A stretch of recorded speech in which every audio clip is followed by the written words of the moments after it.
My name is Pam Atkinson. For those of you who haven't met me, I manage the Better Work Tasmania Program, and that's of course all facilitated by WorkSafe Tasmania. So welcome. It's the fifth Better Work Tasmania networking session. I'm sure most of you have participated in other networking sessions. And of course, as the last networking session was facilitated and co-hosted by the Safety Institute of Australia, so is this session today. So our title, Asbestos, Global Harmonised System and Workplace Carcinogens, catch up with the latest information. So I hope that we can achieve that for you all today. We have some fantastic information givers, and I hope that you get as much new information as you would hope to get. So before I go on, I'd like to just show our small video presentation for Better Work Tasmania, if possible. If we could start that, please.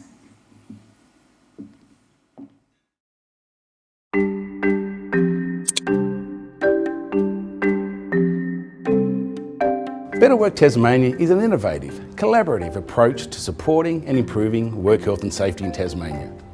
In 2007, following a review of work health and safety legislation, the WorkSafe Tasmania Board recommended that a mechanism to reinvigorate work health and safety in Tasmania be developed.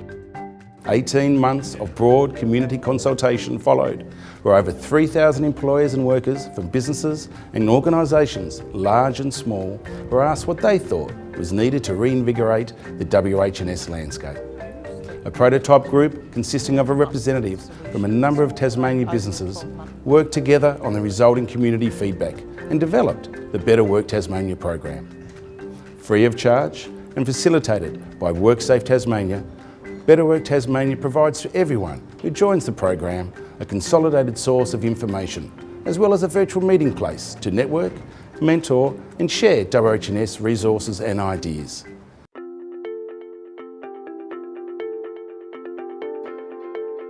Our company is committed to the safety and wellbeing of our employees, and as such the Better Work Tasmania program has actually benefited us through quality programs which we were able to access on the northwest coast of Tasmania.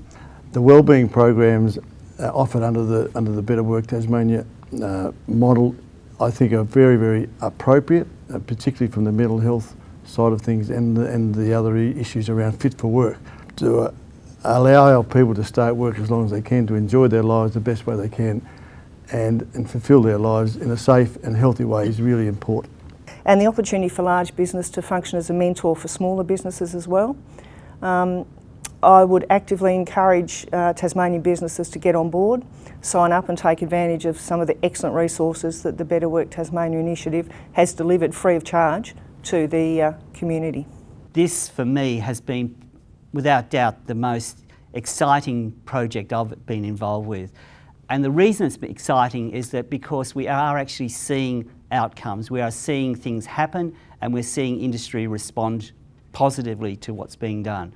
It's quite onerous for small businesses to implement and create documents and templates, policy and procedures. So if we're able to share generic documentation and templates, it is efficient, on time, and it provides a standard for businesses across the board. We've utilised the Better Work online platform to induct our tradespeople and incorporate this into our safety management plan. Through collaboration, the construction industry are coming together to host a forum for 100 tradespeople. The Fit for Life event will incorporate guest speakers who will pass on their expert knowledge about being fit for work and fit for life.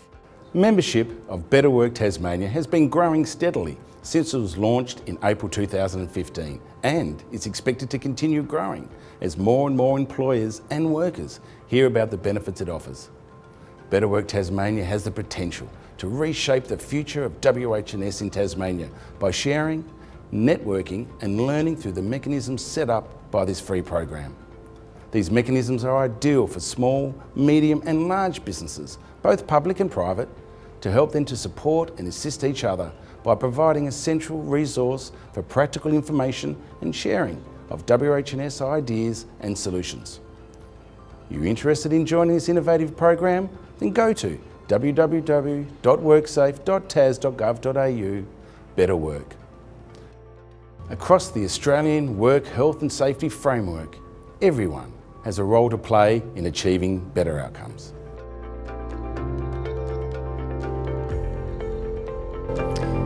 Right, so that gives you a bit of a broader insight to what the whole framework is about.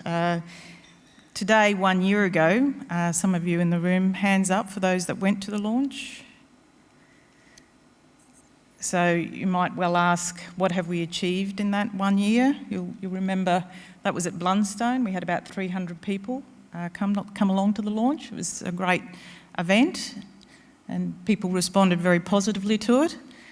And I think at the time what was envisaged is that hopefully within 12 months we would have 500 to 1,000 members, at least 4 networking sessions completed like we're doing today, a mentoring program established, networking members' contact details shared and some live streaming recording events as well, just so that people can benefit from across the state, not just those in the south, as well as the online benefits as well that we have, such as the online induction.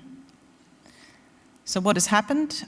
We actually have nearly achieved 800 members, so that's great. That's right on target to what we'd hoped. We've actually today, including today, completed 5 networking sessions and 2 more before July are scheduled. Some of those networking sessions, just to highlight, if you did attend, of course we had Dr. Paul Taylor at our launch event who connected the many interesting facets of leadership, neuroscience and work health and safety. We had Professor Helen Desiri at our second network session, and she spoke about the development of performance indicators for work health and safety with her 8-item audit tool. Things such as the things that were important in terms of those 8 items, of course, were leadership, audits, inspections, training, and employee involvement was critical in collaboration. So Helen told us all about that. Paul Marsh, in our 3rd networking session, then went on to connect up the interesting aspects of ageing workforce and also the workers' compensation approaches and what was relevant there for us all to be thinking about into the future. And most recently in our February networking session, we had 2 speakers talking about stakeholder engagement and consultation and collaboration. So we have more than managed what we'd hoped to set out to do this time a year ago. In terms of the mentoring program, we have 160 people said they were interested in the mentoring program. Out of those, 30 members actively said they would become mentors and interested in being a mentor, and we're still developing that program. Interestingly, it's harder to get people that want to be mentored than those that will mentor, so we'll look at different ways to develop that program. And of course we are recording, as we are today, all the sessions just so that across the state people can benefit from what we're doing. So what's next? Hopefully to continue to grow the membership. We will have another 4 networking sessions into the new year. In terms of what was promised at the first session, we were hoping to have a shared information list of contact details so members can share information. In terms of looking at that a bit further, we've felt that it may be worthwhile to perhaps encourage people through the provision of these little business card wallets to share contact details, and so you can bring along these at the next networking session at the end of May. We'll actually be distributing these for members so that you can actually collect each other's contact details in that format. So it just means that there's less risk with confidentiality. There's also less problems with things going out of date. So, and also it gives people a reason to come along to the network session. So keep your eye out for these little Better Work contact detail wallets, and we'll be giving them out at the next session. So we'll continue to develop the mentoring peer support program. Webinars is another area that we're hoping to move into. And also, most of you who are members, just show of hands, who are the members that we have here today? You would have seen a survey request last week from Deloitte. If you could complete that as well, it says 10 or 15 minutes, but it actually takes less than 5 minutes to do that survey. So if you complete that, we're just gathering more information about how to improve the program. There's the little wallet. So there's our next sessions, the 30th of May, the next networking session, business-to-business clusters, ageing workforce leadership and mental health. And end of June, with a date to be confirmed, we'll actually be canvassing the members to ask you all what sort of topic area you'd like to be covered at that session.